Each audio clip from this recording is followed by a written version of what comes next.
Hello, welcome to my YouTube channel. आज हम बात करेंगे एसबीआई क्लर्क 2024 की एज लिमिट, क्वालिफिकेशन क्या क्या हो सकता है, एग्जाम पैटर्न क्या होगा। ठीक है, जो भी तैयारी कर रहा है उसके लिए बहुत ही इंपॉर्टेंट है जानने के लिए बेसिक नॉलेज।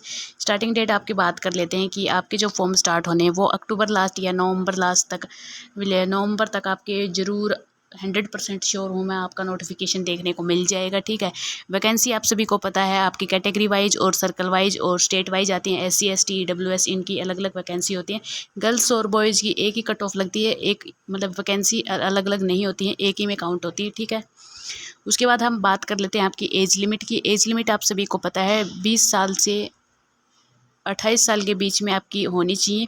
और जो एज कैलकुलेशन होती है वो लगभग 1/4/2024 से कैलकुलेट होगी, जितना मैं श्योर हूँ। ठीक है, लास्ट बेसिस के ऊपर। SC ST को आप सभी को बता दो 5 साल का रिलैक्सेशन है। OBC को 3 ईयर का। PWBD जर्नल और EWS जो हैंडीकैप है उनको 10 ईयर्स का है। PWD SC और ST को 15 ईयर्स का और OBC को 13 ईयर्स का। ये हमारा एज रिलैक्सेशन है। उसके बाद हम क्वालिफिकेशन की बात कर लेते हैं। क्वालिफिकेशन में आपकी ग्रेजुएशन होनी ज़रूरी है। ठीक है, उसके बाद सिलेक्शन प्रोसीजर की बात करेंगे। आपका प्री एग्जाम और मेंस एग्जाम होता है। प्री एग्जाम में 3 सेशन है, इंग्लिश, मैथमेटिक्स और रीजनिंग। इंग्लिश में आती है। इंग्लिश के 30 क्वेश्चन होते हैं, 30 मार्क्स के, 20 मिनट्स में आपको कंप्लीट करने हैं। मैथमेटिक्स 35 क्वेश्चन होते हैं, 35 ही मार्क्स के होते हैं और 20 मिनट्स में आपको ये कंप्लीट करनी है। ठीक है, अलग अलग जो टाइमिंग है वो सेक्शनल टाइमिंग मिलती है। ठीक है, 20 मिनट्स ही मिलेंगी आपको। रीजनिंग आपको 35 क्वेश्चन, 35 मार्क्स और 20 मिनट्स। तो टोटल आपके पास प्री एग्जाम्स में हो गए 100 क्वेश्चन हो गए, 100 मार्क्स के हो गए और 60 मिनट में आपको 100 क्वेश्चन कंप्लीट करने हैं। मतलब क्वेश्चन ईजी होते हैं देखने में, लेकिन कैलकुलेशन फास्ट होनी चाहिए, तभी आप 60 मिनट्स में 100 क्वेश्चन अटैम्प्ट कर पाओगे। ठीक है, 1/4 नेगेटिव मार्किंग रहती है आपकी प्री एग्जाम्स में। 1/4 नेगेटिव मार्किंग, 4 क्वेश्चन गलत होने के बाद आपका 1 नंबर डिडक्ट हो जाएगा। जैसे 40 नंबर बने हैं तो आपके 39 नंबर माने जाएंगे अगर 4 क्वेश्चन गलत हैं।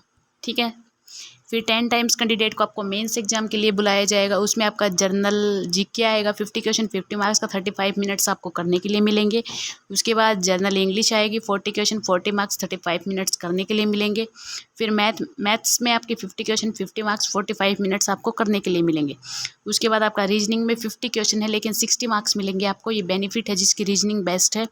45 मिनट्स, 190 क्वेश्चन हो गए आपके पास 200 मार्क्स के और 160 मिनट में आपको कंप्लीट करने हैं 2 आवर्स 40 मिनट्स में। उसके बाद 1/4 नेगेटिव मार्किंग है आपकी। उसके बाद हम बता दें जो लोकल लैंग्वेज टेस्ट होता है, जो एक स्टेट से दूसरे स्टेट में अप्लाई करता है। ठीक है, वैकेंसी देख के या फिर उनके फैमिली वहाँ पे रहती है, जो भी लगा लो, वन स्टेट से दूसरे स्टेट में अप्लाई करेगा तो उसका लोकल लैंग्वेज टेस्ट होगा। वहाँ की लैंग्वेज आनी चाहिए, पढ़नी लिखनी सुननी सारी चीज़ आनी चाहिए उसकी। ठीक है, फिर उसके बाद आपका 6 मंथ की ट्रेनिंग होगी। ठीक है, स्केल जो सैलरी स्केल है वो आपकी 9,900 से स्टार्टिंग होगी। यही था। फिर भी आपके मन में कोई डाउट रहता है तो नीचे हमारे कमेंट सेक्शन में कमेंट करके पूछ सकते हो। और हमारी गवर्नमेंट जॉब से रिलेटेड अपडेट जानने के लिए please like, share and subscribe my channel. Thank you so much.